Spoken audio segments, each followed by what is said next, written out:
This conference will now be recorded. Hey everybody, Dr. Doug Smith here. It is 1 o'clock on Wednesday, so it is time for our Monday through Thursday 1 p.m. podcast. Thank you very much for tuning in. By the way, I got a recommendation to slow down when I'm talking, that it's hard for some people to keep up with me. I apologize for that, but I get excited about presenting this science. And let's jump right into the science today. Now, remember, we have gone through the entire first citizens petition page by page. And now what we're doing is going over a few scientific articles that lead credence and credibility to what we're doing and what we're saying. And so yesterday, amazingly, we presented a chapter out of a book from 1963, people, 1963, that talked about how what are called catecholamines, what the layperson would identify as adrenaline, and how the adrenaline glands were empty in mice after 2 days of opioid withdrawal. Now, most people I'm talking to, you've been through opioid withdrawal, you know what it feels like. And so what this study is saying is after 2 days, your adrenal glands were empty. All the adrenaline had been dumped into your body. Okay, now humans are a little bit bigger, so I actually don't believe that your adrenal glands were empty after 2 days. I think they were still pumping out adrenaline. Remember, in our study, we checked adrenaline levels on day 3, and they were sky high. But humans have larger adrenal glands than mice, so that's just common sense. But that's what we were looking at yesterday. The chapter in the book by Dr. Gunn out of Stockholm from 1963. There was no talk about something called the brain disease model of addiction. There was no talk about something called the dopamine model of addiction. There was none of this. There were no psychiatrists involved. There were no addiction specialists involved.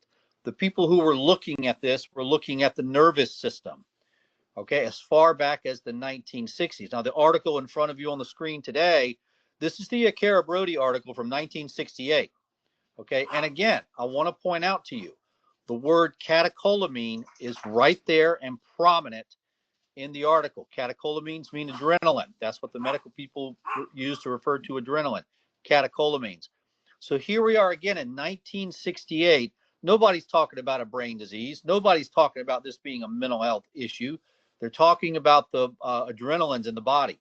Now, what the Akira Brody study did was it was a kind of a follow-up to the study we looked at yesterday, a follow-up to the Gunn study. Remember, Gunn said, hey, after 2 days of opioid withdrawal, the adrenal glands are empty. And so what Akira and Brody did, very simply, they just checked the bladder. They just checked the urine. And sure enough, what they found in the urine were a whole bunch of what are called metabolites. This is what the body breaks adrenaline down into. Okay, and so what this means is that the adrenaline that had been dumped out by the adrenal gland had gotten into the blood system. You feel it when you go into opioid withdrawal. That's part of that feeling of doom, that feeling that something bad is going to happen, that feeling that you know something's about to happen. That's coming from the adrenaline. And if you check the urine's full of adrenaline.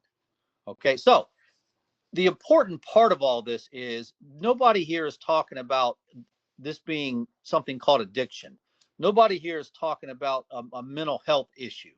These are the 1960s, and what they're looking at is a loss of control of the adrenal glands and the adrenaline all getting dumped into the body. Okay, and the big picture here, folks, the big picture here is there was no evidence for a mental health disease. They literally made it up out of the clear blue sky. It's not like they took 4 or 5 of these articles and put them together and said, this must be a mental health issue. No, that's not what happened, people. The psychiatrists wanted to be relevant. The psychiatrists wanted to have something to do, basically. And so they out of thin air, they invented this theory that this is a brain disease. There was no shred of scientific evidence existed before Dr. Alan Leshner said in 1997, addiction is a brain disease. Okay, it was a thought, it was a theory. It's not based on science. If you go back and look at the science, which is what we're doing right now, folks, we are taking our time and we are looking at science. If you go back and look at the science, there was clearly something major going wrong in the adrenal glands. Now, you know what's going to happen next. We're going to go to the article by Dell in 1990, and Dell's going to put the little mouse to sleep, open up their bellies, put them in withdrawal, and actually see a loss of control of the nerves controlling. That's what happens. That's what this opioid withdrawal is about. It's not necessarily a loss of control of the organs. It's a loss of control of the nerves controlling the organs. And if you lose control of the nerve controlling the organ, you lost control of the organ. You lose control of your sweat glands, which all of you have done. That's uncomfortable. Okay, you lose control of your heart rate, which all of you have done. That's uncomfortable. You lose control of your bowels, which all of you have done. Well, that's distressing. You lose control of your adrenal gland, and that little almond-shaped gland that sits perched on top of your kidneys, that little almond-shaped gland will kill you. And as you all know, we believe that the evidence coming out of the American Heart Association is that over 3 million of our people have died, most likely from adrenaline toxicity. Most likely they've been killed by their own bodies. While people are running around talking about something that has absolutely no scientific evidence called the brain disease model of addiction. Hey, it may be true for alcohol, it may be true for cocaine, it may be true for amphetamines, but it is not true for opioids. And in order to believe the psychiatrist, in order to believe this brain disease model of addiction, you have to ignore the scientific evidence in front of you right now. You have to look at that scientific evidence and say, I'm going to ignore that. I'm not going to believe that exists. I'm just going to ignore it. And anytime you're in a process of ignoring scientific evidence, the outcome is not going to be good, people. The outcome is not going to be good. Let's hold right here today. I think tomorrow we will jump in. It's Thursday, so in celebration, we will jump in to both the Dell and the Chang articles. Please stay with us. Thank you very much for tuning in today. As always, like and subscribe to us. Post us on your social media. Post us on everybody else's social media. Send an email out this morning. If you did not get my email, send us your email address so I can make sure you're on the list. But first, check your spam. My name is Dr. Doug Smith, and this is the conclusion of our podcast today. Thank you.